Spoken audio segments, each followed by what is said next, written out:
الحمد للہ رب العالمین۔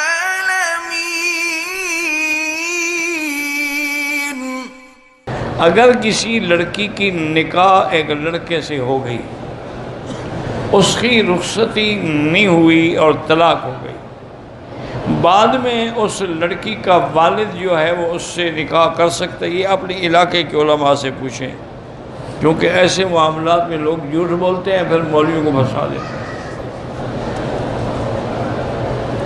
آج کے اس دور میں امام مہدی کب آئیں گے؟ جب آئیں گے آپ کو پتہ لگ جائے گا، آپ فکر نہ کریں، پریشان نہ ہو۔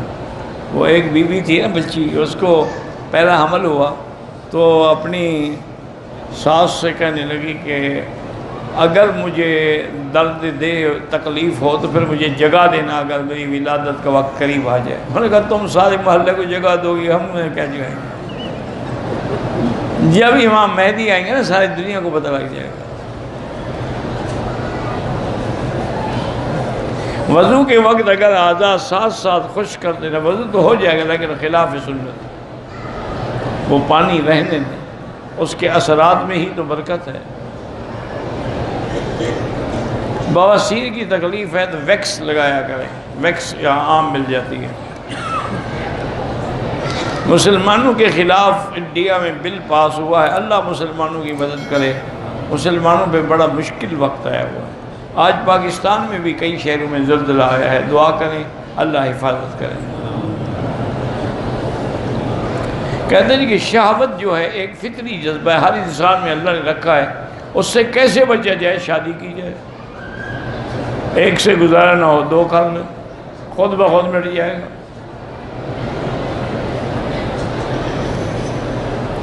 اگر عورت طواف کر چکی ہے، صفا مروہ دوڑ رہی تھی اور حیض آ گیا تو اب پوری کر لے صفا مروہ۔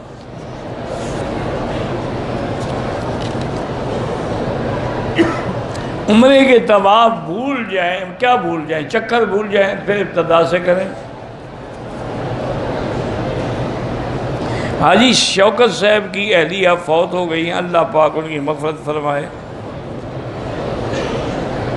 حضرت علی کی ولادت مکے میں ہوئی ہے، مکے کو کعبہ مکے کو کہتے ہیں، ہدین بالغ الکعبہ، کہ حج کی بکری کعبے میں ذبح کرو، تم تو مینا میں کرتے ہو، تو کعبہ پورے مکے کا نام ہے۔ اولی الامر سے مراد حاکم بھی ہیں، علماء بھی ہیں۔ من کن تو مولا کا معنی دوست ہے، اور مولا کا معنی خدا نہیں ہے، نہ حضور خدا تھے نہ علی خدا ہے۔ جس کا علی دوست ہے اس کے حضور دوست ہے۔ اگر 11 ذی الحجہ کو ہم نے زوال سے پہلے کنکریاں ماری ہیں، دم پڑ گئی، کرسی میں بیٹھے بیٹھے نماز پڑھے، اور طریقہ کیا بتائیں؟ بیٹھ کے اشارے سے نماز پڑھے، جتنا جھک سکتا ہے۔